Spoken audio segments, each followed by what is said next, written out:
Jaskaran Singh Sani. I am consultant pediatrician and neonatologist working at Jindal IVF.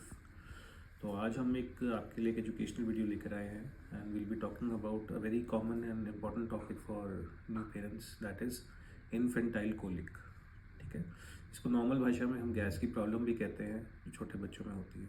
तो infantile colic basically is an issue which is faced by babies who are around 3 weeks of life and extend up to 6 months of age also sometimes.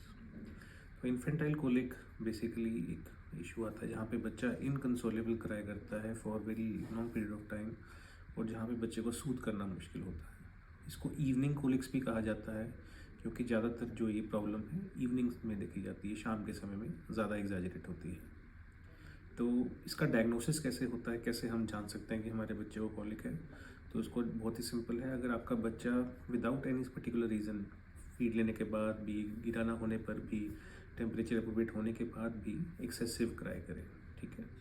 और जैसे मैंने बताया कि जो इस problem की शुरुआत है 3rd to 4th week of life में होती है एंड जनरली ये पीक करता है around 2nd month of life and by 4th-5th month ये कम होना शुरू हो जाता है and by 6 months we expect कि जो कोलिक का इशू है कम्प्लीटली रिजॉल्व हो जाए. अब एक बात जो इसमें जानने की ज़रूरी है कि ये एक बीमारी नहीं है, ठीक है ना. एक ये बिहेवियर और डेवलपमेंटल कंडीशन है जो almost 40 to 50% new born babies में पाई जाती है. तो हम जानते हैं कि इसका कारण क्या है, कि किस कारण से ये होती है. तो इसका कारण बेसिकली जो है प्रपोज किया गया है that is related to your microbioflora of the gut, यानी कि हमारे गट में किस तरह के बैक्टीरिया हैं. तो जब एक नवजात शिशु पैदा होता है तो उसके पेट में किसी भी तरह के बैक्टीरिया नहीं होते. धीरे धीरे वो जैसे इन्वायरमेंट से इंट्रोड्यूस होता है, मदर की फीड लेता है या टॉप फीड लेता है, तो उस तरह के उसके अंदर पेट के अंदर जीवाणु यानी माइक्रो ऑर्गेनिज्म ग्रो करना शुरू करते हैं. तो ये बनाते हैं उसका माइक्रोबायोटा. अब ये माइक्रोबायोटा ना केवल कोलिक में बट बच्चे के कई सारे इम्यून फंक्शंस और डाइजेस्टिव फंक्शन में भी इंटरफेयर करता है. तो ये माइक्रोबायोटा मेजर रीज़न माना जाता है कोलिक होने का.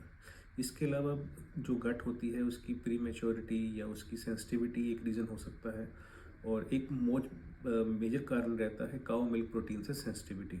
तो स्पेशली जो बच्चे माँ के दूध पर नहीं होते या फॉर्मूला फीड पर होते हैं या काउ मिल्क पर स्टार्ट किए जाते हैं तो उनमें ये प्रॉब्लम होने के चांसेस ज़्यादा रहते हैं. और एक चीज़ और देखी गई है कि जो बॉटल फेड बेबीज़ हैं उनमें कोलिक होने के चांसेस थोड़े ज़्यादा होते हैं. तो इस तरह से हमने जाना कि कोलिक कैसे होता है, किस कारण से होता है. अब हम नेक्स्ट क्वेश्चन पे आते हैं कि किस टाइम पर हमें कोलिक को लाइटली नहीं लेना या कोलिक के अलावा रेड फ्लैग साइंस क्या हो सकते हैं. तो जैसे मैंने बताया कि कोलिक एक बीमारी नहीं है बट अगर कोलिक जैसे सिम्टम्स के साथ कुछ एडिशनल सिम्टम्स हों तो ये रेड फ्लैग साइंस या फिर डेंजर हमारे को इंडिकेट करते हैं. तो अगर आप कोलिक के साथ आपको लगे कि आपके बच्चे का पेट फूल रहा है, पॉटी कलर चेंज है, रेडिश कलर की पॉटी कर रहे हैं या बच्चा सुस्त है, फीड नहीं ले रहा है, तो ये डेंजर साइन हो सकता है. तो ऐसे में आपको तुरंत अपने पीडियाट्रिशियन या चाइल्ड स्पेशलिस्ट से मिलना है, ठीक है. अब नेक्स्ट पार्ट आता है कोलिक का ट्रीटमेंट कैसे होता है. तो जैसे हमने बताया कि कोलिक जो है बेसिकली आंत की हाइपर एक्टिविटी और सेंसिटिविटी के साथ रिलेटेड है और गट माइक्रोबायोटा के साथ रिलेटेड है. तो इसका ट्रीटमेंट भी मेडिकल टर्म्स में इन्हीं चीज़ों से होता है. तो आप इसमें सेसमे ऑयल और सेमेथिकून कंपाउंड्स यूज़ कर सकते हैं बच्चे को सिम्टोमेटिक रिलीफ देने के लिए, जो आपके डॉक्टर प्रिस्क्राइब कर सकते हैं. या फिर कई रेजिस्टेंट केसेस में हम एक स्पेसिफिक प्रोबायोटिक देते हैं. प्रोबायोटिक बेसिकली अच्छे बैक्टीरिया होते हैं जो गट के बैक्टीरिया को बढ़िया करते हैं. तो एक स्पेसिफिक स्ट्रेन है लैक्टोबैसिलस र्यूटेराई. तो ये पर्टिकुलर स्ट्रेन पाई गया है कि कोलिक में काफ़ी हेल्पफुल रहती है. तो in severe cases, resistant cases, your doctor may prescribe them to help you out. इसके अलावा कुछ सिंपल साधारण स्टेप हैं जो आप बच्चे को घर पे अपने आप कर सकते हैं कोलिक को रिलीव करने के लिए. उसमें सबसे इम्पॉर्टेंट है कि उसको एडिक्वेट फीड मिले, उसको एडिक्वेट स्लीप मिले. उसके अलावा जब कोलिक का टाइम हो तो ये ज़रूरी है कि आप उसको सहलाएँ, हाथ में ले लें, बच्चे को स्वेडल करें. इससे उसको काफ़ी प्यार मिलता है, आराम मिलता है. Second what you can do is कि आजकल हींग के रब्स भी मिलते हैं, रोल ऑन से मिलते हैं, जो आप टमी पे रब कर सकते हैं जिससे बच्चे को ठंडक महसूस होती है और थोड़ा सा पेन रिलीफ हो जाता है.